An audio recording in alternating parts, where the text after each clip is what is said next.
हारना बुरी नहीं अच्छी बात है, बताती है कृष्ण की यह कहानी।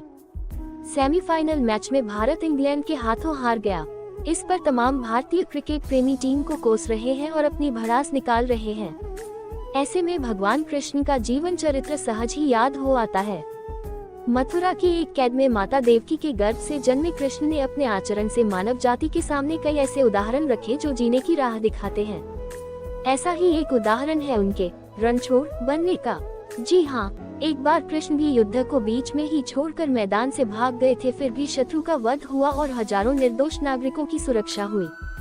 भगवान श्री कृष्ण का जन्म कंस का वध कर समस्त पृथ्वी लोक को उसके अत्याचारों से मुक्त कराने हेतु हुआ था। किशोरावस्था में ही वह गोकुल से मथुरा आ गए तथा दुष्ट कंस का वध किया। कंस की मृत्यु से दुखी उसके श्वसुर जरासंध ने एक विशाल सेना लेकर मथुरा पर आक्रमण कर दिया।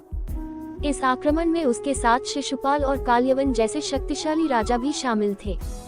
जल्दी ही सेना मथुरा जा पहुंची और मथुरा की राजसभा में कृष्ण तथा बलराम को सेना को सौंपने का संदेश भेजा गया। ये भी पढ़े, नमक के टोटके पल भर में किस्मत बदलने की ताकत रखते हैं। नमक के उपाय। इस युद्ध को टालने तथा मथुरा के निर्दोष नागरिकों को बचाने के लिए कृष्ण ने रातों रात वहां से सैकड़ों किलोमीटर दूर समुद्र में एक नई नगरी द्वारिका का निर्माण करवाया। अपनी माया से उन्होंने समस्त नागरिकों, उनके पशुओं तथा संपत्ति को नींद में ही नई नगरी में पहुंचा दिया।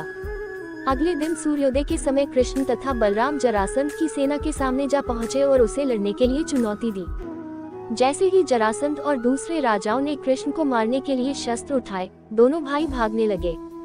उन भाइयों के पीछे जरासंध तथा काल्यवन जैसे राजा भी भागने लगे।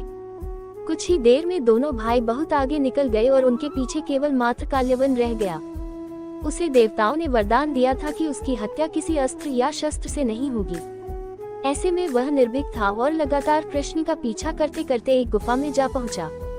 गुफा में राजा मुचुकुंद सो रहे थे, जिन्हें इंद्रदेव ने वरदान दिया था कि जो भी उन्हें उठाएगा वह उनके देखते ही जलकर भस्म हो जाएगा। वहां पहुंचकर कृष्ण ने सोए हुए मुचुकुंद पर अपना पीताम्बर डाल दिया और स्वयं छिप गए। काल्यवन भी वहां जा पहुंचा और सोए हुए राजा मुचुकुंद पर पीताम्बर देख उन्हें ही कृष्ण समझ बैठा। उसने मुचुकुंद को उठाने के लिए लात मारी, जिसके कारण उनकी निद्रा खुल गई और उनके देखते ही काल्यवन वहीं पर जलकर भस्म हो गया।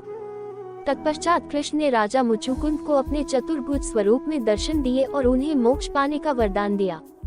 वहीं दूसरी ओर जरासंध और बाकी राजा पूरी तरह से खाली मथुरा देखकर वापस लौट गए।